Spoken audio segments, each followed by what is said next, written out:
J'écris depuis pas mal de temps. J'ai jamais vraiment osé publier, sauf à ma retraite. Et ben, je vais commencer par un texte que j'ai écrit en sachant que je vais venir là. J'ai le trac. J'ai le ventre qui gargouille. J'ai la tête en vrac. J'ai le trac.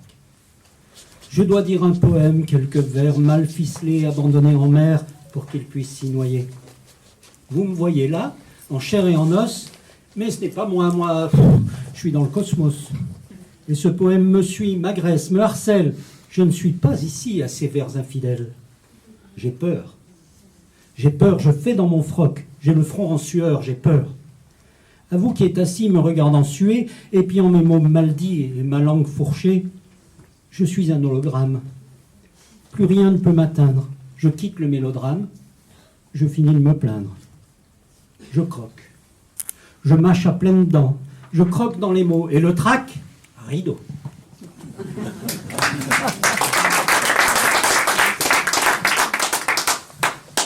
vous en fais un deuxième.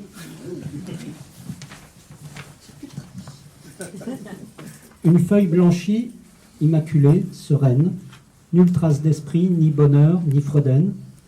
Quelques phrases jetées rebondissent en chœur, sans jamais s'arrêter sur le blanc de malheur. Désespérément vide, le poète maudit, le visage livide, façonné en vomi, l'angoisse est éternelle. Celui qui ne sait dire le sens spirituel est confronté au pire, l'insondable nuit noire du pauvre de l'esprit, sans fanal, sans espoir, comme une fin de vie. J'envie les insensés, dont les mots se retiennent, en bel ordre rangé qui poèmes deviennent. J'envie les écrivains que le roman pénètre chaque nuit en ses mains, il sait le mot renaître. J'envie ces gens d'esprit dont la pensée élève, loin des coups de la vie sans égard pour les rêves. Il me reste mon chien, fidèle et caressant, compagnon des chagrins, immensément confiant. Ma main sur son échine, son regard dans le mien, la douceur se dessine et la rime revient.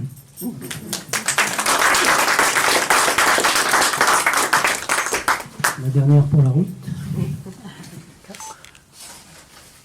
J'ai mis beaucoup de temps à avoir des petits-enfants. Alors voilà. Le ciel m'a entendu, me voilà exaucé. J'ai dû montrer le poing, j'ai dû taper du pied. Il a longtemps choisi de me fermer sa porte, mais voilà qu'aujourd'hui, quittant sa place forte, il me donne le droit, à moi, d'être grand-père. D'abord du bout des lèvres, un petit gars dont je suis fier, et puis sans mégoter, il m'en prévoit 2 autres qui prennent dans le ventre de ma chouette victoire leurs aises, leur confort dans ce joli dortoir. On ne sait pas encore grand-chose de ces lascars, ni leur sexe, ni leur rire, encore moins leur prénom, mais ils paraissent déjà des tueurs d'idées noires, et je pense sans cesse à la vie qu'ils feront. Fêtards probablement, coquins sans aucun doute, bien heureux, j'en suis sûr, d'accompagner ma route pour que j'aime à jamais tout le temps qu'il me reste. Ils tiendront dans leurs mains la vie du vieux papé et tout droit m'aideront à rester éveillé. Assez d'apitoiement sur mon sort de grand-père. Mon plaisir égoïste devra rester derrière.